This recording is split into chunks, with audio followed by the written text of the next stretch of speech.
So far, we talked about the geographical location of Indian Ocean region, its importance as a sea lanes of communications and major sea routes, major countries, major powers.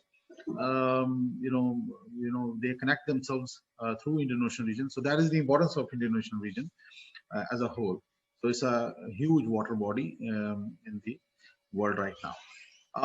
The Indian Ocean region also, it carries 50% of the world's container ships, bulk cargo traffic. बहुत बड़े बड़े जो containers होते हैं या जो लेकर जाते हैं इनके ना traffic वगैरह, oil shipment, making it the most important sea route in the world, which we have already discussed. इस तरह के बहुत बड़े tankers और oil tankers and gas tankers, इसके अलावा LNG plus इनके जो cargo ships हैं, they pass through this region. And a huge, you can say maritime trade activity takes place in this region, as you can see in this map as well. इसके अंदर बहुत सारी countries जो हैं, they connect themselves. Like for example, the Persian Gulf oil supplies all the way pass through the Indian Ocean region, and it goes to South Korea, Japan, and many other, Taiwan and other countries, of course China.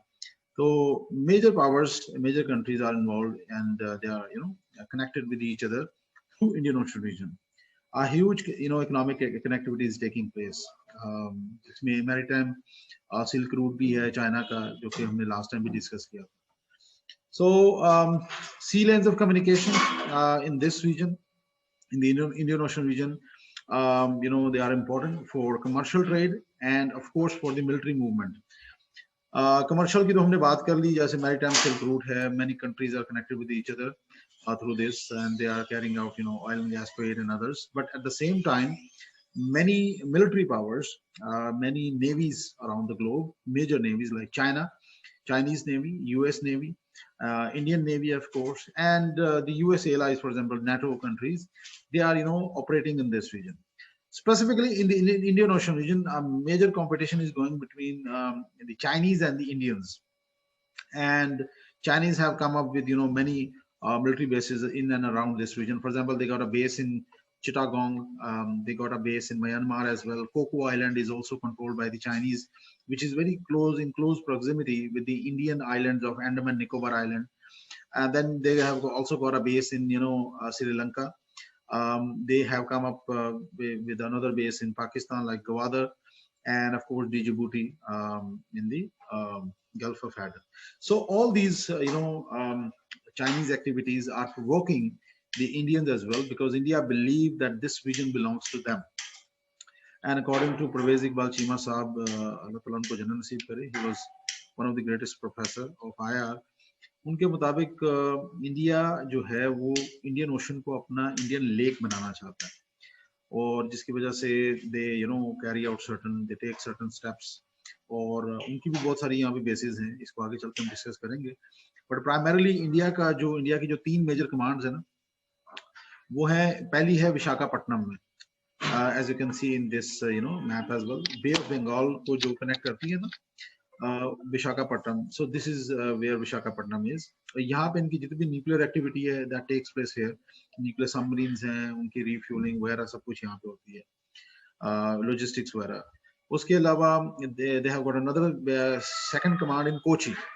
Now Kochi looks after the vast areas of Indian Ocean region. Then the third major command was in Mumbai, which is which looks after the Indian Arabian Sea, and of course it is Pakistan specific because Pakistan is close proximity with Pakistan. They have come up with another you can say military base, naval base in Karwar, which is in between Kochi and Mumbai. This is a new base, and they are now they are going to deploy their nuclear submarine in this region. Like for example, they have come up with Arihant. They are also coming up with 5 more nuclear submarines in coming 15 or 20 years. So one of the nuclear submarines would be stationed here in this region, and the primary purpose of this submarine would be to keep closer check on Pakistan. At the same, so Chinese are and the Indians, they are operating, their navies are head to head in this region.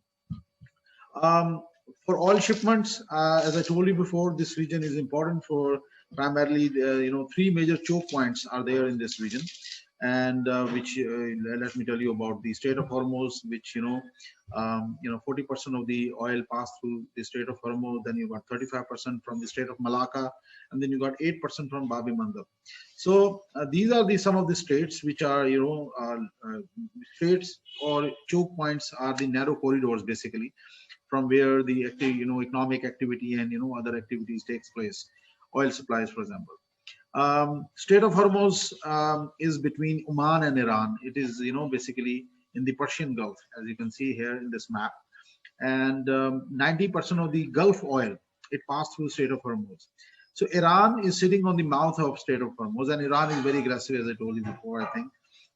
In 2009, the Iranians wanted to block this region, and because of there was, heightened tensions between the United States of America and Iran. And Iranians, they threatened that if they were attacked by Israelis or the US, they are going to block this region. But the American, journals who were deployed in this region, they gave a very blatant warning to the Iranians that if Iranians, they block this region, this would be considered as an act of war. So this is something which has, seriously impacted on the security of this region. So Iranians, they were not Iranians, they never blocked this region, and they would never block this region.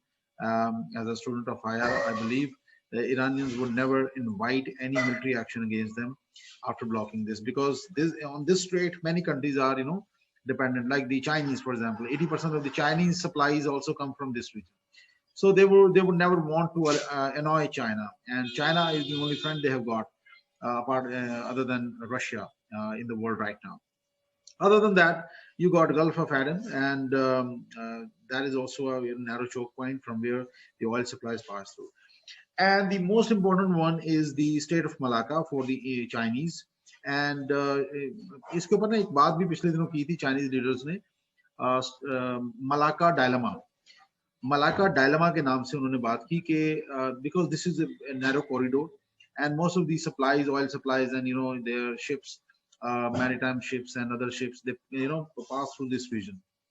If this region is ever blocked, और या फिर इसको किसी तरीके से रोक दिया गया या इसको डिस्टर्ब किया गया, so the Chinese, they are going to face huge implications of this disruption, because their supplies would get disrupted, oil and gas and other supplies which are coming from the Strait of Hormuz and other countries. So this is the reason that the Chinese are now coming up with CPAC, and they are coming up with an alternative route which is going to start from Kashgar, and it is going to end up in Gwadar, Pakistan. And that route is going to provide China a shortest access for their western province of China. So these are some of the initiatives that the Chinese are taking. So Strait of Hormuz is very important choke point between Oman and Iran, and major traffic, like for example cargo ships and others, they pass through this region.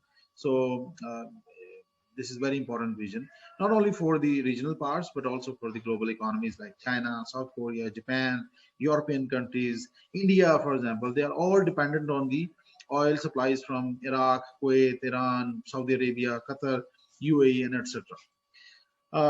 Then you got another choke points in the Indian Ocean region, as I told you before, like Strait of Malacca, Bab el Mandab. All these choke points are also very important for global energy security. So the Chinese are the most important country in the Indian Ocean region. Why? Because they are the Asian superpower. In Asia, they are the #1 economy. They are the #1 military in terms of their budget and in terms of their military capabilities overall. So Chinese are present in this region. They are there, #1, to support their economic initiatives like Maritime Belt and Road Initiative, and they are coming up with Maritime Silk Route. Previously, they had a land-based Silk Route through which they connected the whole world with them in the 1st century BC. But now in the modern time, there's a new Silk Route, and it's a Maritime Silk Route, which is part of their BRI project, which is Belt Road Initiative. It's a $1 trillion project, and they are connecting their economy with the rest of the world. So through Samandar, they are going to connect themselves with the other countries. Okay, now to protect their interest, they need strong army, navy, and that's the reason that the People Liberation Army and Navy in the Indian Ocean region is, very active. They are, assertive, as you have seen in the East Asia, Southeast Asia, so on South China Sea issue. But here in this region, they are also very active.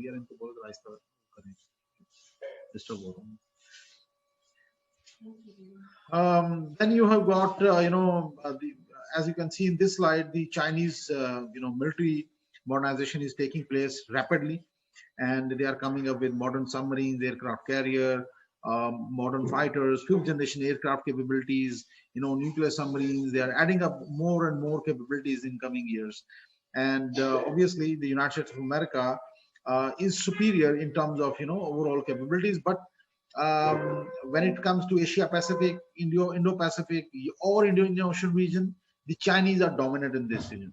As far as India is concerned, China is way ahead of India. Their defense budget is, more than $261 billion, and their military spending is much greater than the Indians. And they have got, huge assets. Like, for example, the Chinese have got more than 300 nuclear warheads, whereas the Indians have got only 150 or 160.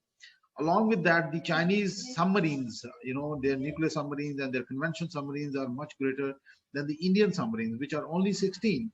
And the Chinese, they have got, more than 76 submarines, conventional and nuclear submarines. Other than that, they have got their overall military assets, their overall naval assets. They are much greater than the Indians. So India is nowhere, you can say, in competition or nowhere in comparison with China. So China is dominant in the Indian Ocean region. And in the coming slides, I would let you know that about the US and China military power. Of course, United States of America is no doubt a very powerful country in the world. They possess more than 6,000 nuclear warheads.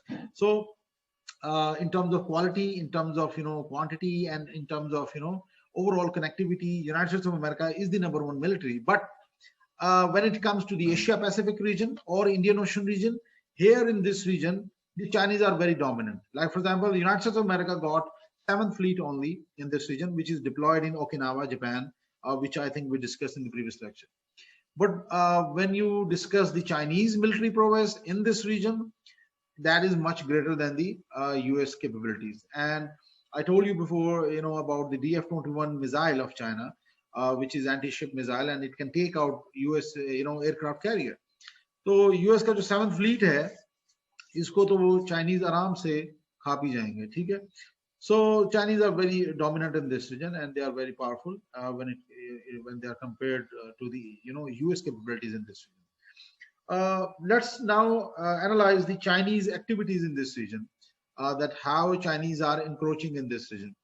Chinese have deployed unmanned underwater drones, and you can say there are submarines which are unmanned, and these submarines are there in the Indian Ocean region just to locate and detect enemy submarines and relay that information to their headquarters or their other submarines, and they can then take out those assets. They are also here in this region, especially in the Indian exclusive economic zone area of Andaman and Nicobar Islands.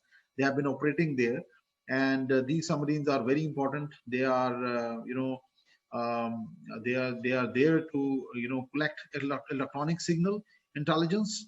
Like, for example, it is part of the intelligence gathering on the movement parameters of vessels, aircraft, for example, maritime surveillance aircraft and other aircraft, and coastal infrastructure. Coastal infrastructure means your bases, like Gwadar hai hamari, India ki Mumbai hai, Visakhapatnam hai, Kochi hai, Karwar hai.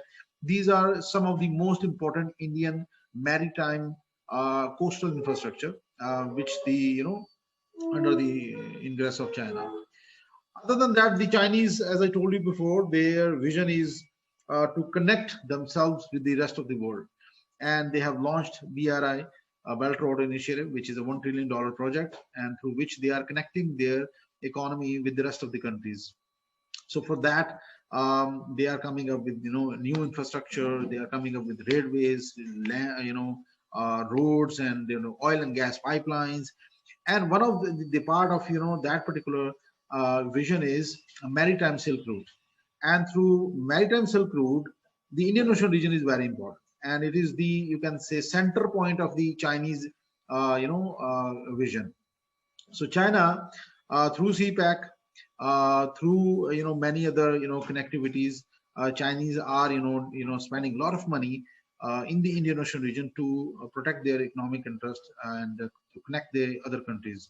In this slide, it is giving you an overview of the Chinese maritime Silk Route, in which the Chinese are connecting themselves with South Asia, with the Southeast Asia, and through that they are also dominant in the Indian Ocean region, and of course West Asia, Middle East, Persian Gulf, Central Asia, then Russia, Europe, and the other areas of the world. So this is the sea route which is passing through the Indian Ocean region, and the Chinese are very dominant in this particular scenario. In our region, Chinese are they are investing a lot of money in different you can say bases, especially in Gwadar, and then they have got a base in Myanmar as well. They have got a base in Chittagong, Bangladesh, Djibouti, and of course Gwadar is the most important naval active you can say port for the Chinese. If you analyze, Gwadar has been leased to the Chinese for 40 years. Then you got a base in Myanmar, which they leased for the next 50 years. Then you got a Malaysia and Djibouti base. All these bases were leased on a 50 plus years. Now, so what is this significance of these bases? They got economic significance and they got military significance. For example, let me give you an example of Gwadar. Gwadar is the most important port for the Chinese in the Indian Ocean region. Why? Because most of their supplies were coming from the Persian Gulf region, and 80%, for example, their oil supplies come from the Persian Gulf. Iran है, Saudi Arabia है, UAE है, Qatar है, बाकी मुल्क हैं. वहां से इनकी जो oil supply आती थी, it used to pass through the whole Indian Ocean region and then pass through the Strait of Malacca and then enter the Chinese main centers. So that was a huge route. It was a huge liability as well, because it used to take lots of time and energy and resources. तकरीबन 10-12 हजार kilometre का ये root बन जाता था उनका. उसको cut short करने के लिए they came up with the idea of CPAC, which is going to connect the western province of China, Urumqi, the center of that particular province, with Pakistan, and this is going to provide them with the shortest route to connect their economy with the Persian Gulf region. So oil supplies from Persian Gulf, instead of covering an area of about 10 to 12,000 kilometers, now they can enter China through Pakistan under 2,500 or 3,000 kilometers. So technically, in this way, they are going to save about $2 billion annually from this particular route, which is called CPAC. And through CPAC, they are going to dominate the Indian Ocean region. The other important reason of the being here in this region in Gwadar is to counter the Indians. This is beneficial for Pakistan as well. If the Chinese are there, the Chinese have spent more than $64 billion so far in CPAC. So obviously they have invested a lot of money, and they would like to protect that money through their presence in this region. So automatically the Chinese with Pakistani Navy, they are protecting the Arabian Sea and their assets in this region. In coming years, the Chinese are going to increase their military, you can say, ingress in this region, and to protect their premium assets like Gwadar and others. So for that, the Chinese are coming up with the air defense capabilities in Gwadar and Ormara and other areas, so they can protect any aerial attack from the Indian side or from any other enemy in the region. Number one. Number two, Pakistani Navy, as you know, that it's a coastal navy. It's a coastal navy means बहुत छोटी सी navy है, and they are there only to protect their own homeland. To protect your exclusive economic zone area and to protect your maritime trade in the deep oceans, deep seas, you need support of the Chinese. And Chinese Navy is, bigger Navy. Obviously, they have got more capabilities. They got nuclear submarines, which got more endurance, outreach. So, and they got warships which are, modern and highly sophisticated. So Chinese are, Chinese and Pakistanis, they are jointly patrolling this region now, which is called Arabian Sea, Indian Ocean region. So with the help of China, Pakistan can protect its maritime interest in the Indian Ocean region. And obviously, if China is there, so India would never, dare to attack or, carry out any aggressive steps in the Indian Ocean region against Pakistan, obviously. Okay, so now let's quickly look at the Indian maritime strategy in the Indian Ocean region. As I told you before, that India's 90% trade is, by sea, and they also possess more than 2.2 million square kilometer of exclusive economic zone area. Now, this is their area from where they can extract resources or they can carry out any other activities without any question, without any problem. So this region is very important for them because $1 trillion trade passes through this region every year. And India, as we have already discussed, that India is one of the, one of the major economies of the world. For example, their current economic size is about $2.8 trillion. So they are $1 trillion economy, and their economic growth, according to different projections, it is going to grow at a faster pace in 2021, which is about 11.5%. So their GDP would grow 11.5%, which is the highest in the region in 2021. So to sustain that economic growth, India would require more, you can say, aggressive policies in the Indian Ocean region and beyond. Plus, their economy, their population is also increasing. By in 2021, according to some estimates, their population is about 1.38 billion. It's a huge population, and 50% of their population is below the poverty line. Now, to bring out this population from the out of extreme poverty, India would require more and more engagement, economic engagement, trade activity, so they can generate employment and they can safeguard their population from extreme poverty. By 2024, their population is going to touch 1.44 mark, which means that their population would be 1.44 billion by 2024, which means they would require more and more resources to safeguard their interest, their economic interest in the region. So they are taking some steps. Few steps are independently they are taking, and some of the steps they are taking with the help of the other countries like the United States of America and European countries. So the Indians, they have come up with, they consider, as I told you before, that they consider this region as Indian lake. वो कहते हैं ये हमारा area है, हमारी lake है, for example. वो Indian ocean नहीं कहते, इसको इंडियन लेक का नाम देते हैं अक्सर ना. तो टू प्रोटेक्ट देयर इंटरेस्ट उन्होंने कुछ स्टेप्स लिए हैं. For example, one of the step is मौसम. फॉर एग्जांपल, मौसम is their step to improve the early warning system and just for the weather conditions. But the Sagar, which is security and growth for all in the region, is a very important step. And under this projection, under this particular project, they are improving security and they are also connecting their economy with the other regional powers. Indian Ocean Naval Symposium is also another step which is connecting more than 36 countries of the region. But this step in this particular initiative, Pakistan is also there. Now, what is the purpose of this symposium? They carry out summits. They carry out joint exercises, they carry out counter piracy, they coordinate things. So this is something which is collectively good. But the most important, Indian engagement in this region with the United States of America and other countries is Quad, which is quadrilateral dialogue between, 4 democracies, in which India, US, and other countries are also involved in this region. And this particular project is specifically against the Chinese and Chinese dominance in the Asia Pacific, Indian Ocean, or India Pacific, Indo-Pacfic region. So this is very important, and we'll discuss in the coming slides as well. Sagar is one such initiative which is taken by the Indians, which is going to help the Indians in capacity building and deepening economic and security cooperation among the states which are there in the region and beyond. Secondly, they are also going to take collective action in which they are going to, They are promoting collective action to deal with natural disasters and maritime threats like piracy, terrorism, and emerging non-state actors, for example. They are very aggressive after 2008 because the Mumbai attack was also, according to their investigations, was carried out, by the maritime, region.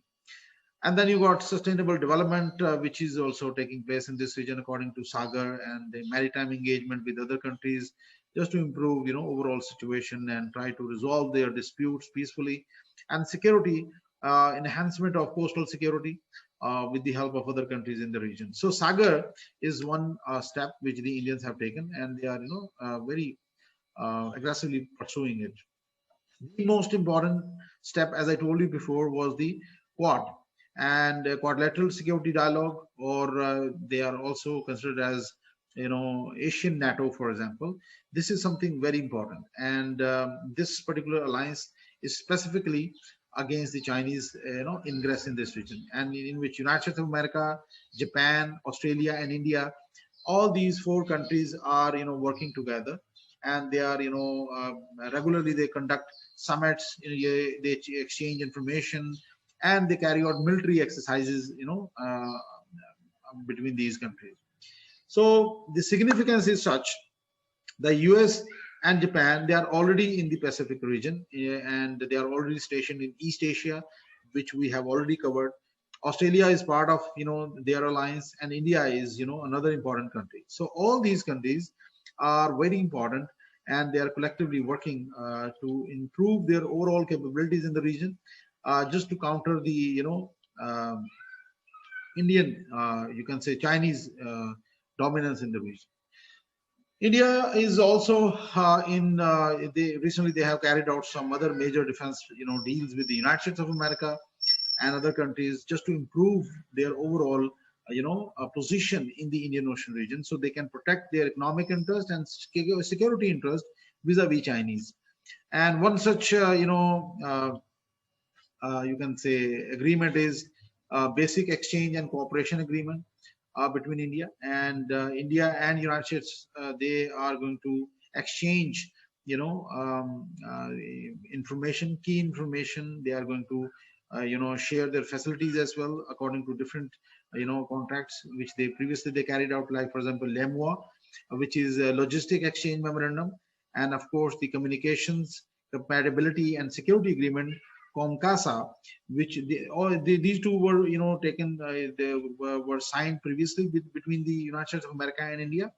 And Basic Exchange and Cooperation Agreement, which is, BECA, it was signed recently. So with these three agreements, these three agreements are basically very important as far as the Indian position in the Indian Ocean region is concerned. First of all, if you look at the LEMO, which is Logistic Exchange Memorandum of Agreement, in which the United States of America and India, they are going to, use each other's logistics in the region and beyond. So it is a military agreement between the armed forces of India and US. So that is the major significance.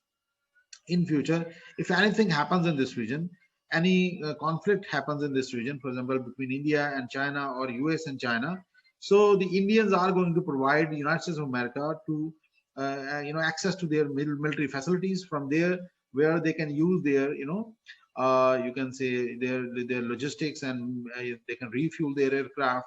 They can, refuel their warships as well, and they can use it for support, supplies, and other services. So this is something very good as far as the US position in this region is concerned. LEMOA allows the militaries of the US and India to replenish from each other's bases. They can use bases of each other, access supplies, like for example oil and gas and other things. United States of America को वापस नहीं जाना पड़ेगा अपने उधर जाके अपनी supplies लाने के लिए. They would get, oil and gas and other supplies from this region, spare parts for their aircraft, for their warships, and for other military, equipment, and from each other's land facilities, air bases, and ports. So this is something very good. And this particular, contract between these two countries is very important. LEMO is extremely useful for India-US Navy-to-Navy cooperation, since the two countries are cooperating closely in the Indo-Pacific region. And obviously, they are doing this just to counter the Chinese ingress in this region. Other than that, they are also pursuing, communication compatibility and security agreement, which is Comcasa. And this agreement was signed in 2018 under the Trump regime. And this particular agreement is very important as well, because it is going to be used for encrypted communications equipment and systems, so they can share, their commanders can share, information, they can share, their strategies secretly without any problem. So basically, it's a secure line, secure network of communications, which is, going to help them in peace and war. So again, this is very important when it comes to the, information edge against the enemy and secure lines of communication. This is very important. India and US intensified under the radar intelligence and military cooperation at an unprecedented level. So all these engagements are revamping the Indian military capabilities in the region, in the Indian Ocean region especially. So obviously it is aimed at China. And these conversations facilitated, for example, the recent collaboration between the India and US put more focus on the information sharing, because in modern times, if a country is well informed and they have got real-time information about the enemy, so that country would have obvious edge in any warfare. Other than that, their security, military, and intelligence agencies of the two countries are also collaborating with each other, and they are sharing of high-end satellite images, telephone intercepts, etc., with each other. Especially China के साथ जो भी इनकी engagement है ना, वो सारी आपस में share करते हैं. Other than that, they also carry out regular military exercises. जिसमें Tiger Triumph exercise was very important, because this exercise was a tri-service exercise, जिसके अंदर ground, naval, and air forces of United States of America and India, they collectively carried out these exercises to improve and their overall capabilities, war fighting capabilities in the region, just to maintain dominance vis-a-vis the Chinese. So इनकी exercise इन्होंने की हैं आपस में, which is very important. एक और बड़ा जबरदस्त किस्म का agreement इन दोनों ने की है, which is called Strategic Trade Authorization 1. ये इसकी significance क्या है? STA1 status. This is STA1 status was given to the Indians, और इससे पहले इन्होंने 123 agreement भी लिया था nuclear के लिए, so they can get uninterrupted supplies of